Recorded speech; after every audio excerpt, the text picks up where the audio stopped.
Good morning po sa inyo lahat. Isa pang maliyugto na ating daily Bible blessings. Pamagat po ng ating aling umaga ay gumaganda habang tumatanda.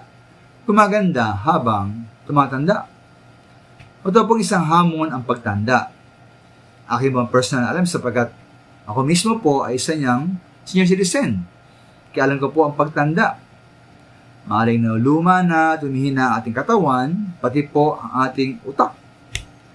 At maaaring magkaroon ito ng epekto sa aming pag-uugali. Maaaring pa magiging malilimutin na, hindi na matalas sa pag-iisip. At dahil po sa panghihina at iba't ibang sakit-sakit sa katawan, maaaring kami po maging irritable, demanding, at walang pasensya. At madaling magalit. Kaya po sa kaliwang mga minamahal, para sa mga tumatandang Kristiyanong tulad ko, ang sabi po ni Pablo sa 1 Corinto 4:6, sa Corinthians 4:16. Sabi niya po, kaya't hindi kami nisiraan ng loob kahit na humihina ang aming katawang lupa. Patuloy namang lumalakas ang aming espiritu araw-araw. Dahil nga po mga minamahal ay Genesis 3:19 ay nanggaling sa alabok. Sa lupang alabok tayo babalik. Kaya naman ni Pablo na dahil po sa natural na karupukan ng ating katawang lupa, tayo po humihina sa pagdaloy ng panahon. Ngunit po kasabay naman po ng panghihina ng katawang lupa ay ang paglakas ng ating espiritu araw-araw. Para po sa akin maaaring kasama rito ay ang paglago natin sa kaalaman ng salita at kalooban ng Diyos.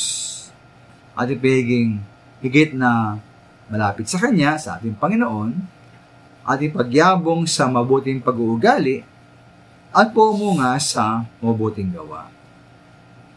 Ay nga po sa mga awit 92:14, ang taong matuwid daw ay tuloy ang pagbunga kahit na ang punong ito ay tumanda, lunti at maratag, at ang dahon nito ay laging sariwa. Kaya panawa po ang Kristiyano ay sariwa kahit na po sa kanyang pagtanda. Kaya po sa mga ating mga edad na kapatiran, kasama po ang mga seniors na tulad ko, dapat yung mga minamahal na po natin na nakatingin, minamasdan, at nagmamasid sa atin ang mga kabataan. Nawa po tayo maging mabuting halimbawa at modelo para sa kanila. Kaya mga minamahal, nawa tayo karapat-dapat nilang tularan at maging modelo kasama na sa ating sariling pagtanda. Salamat.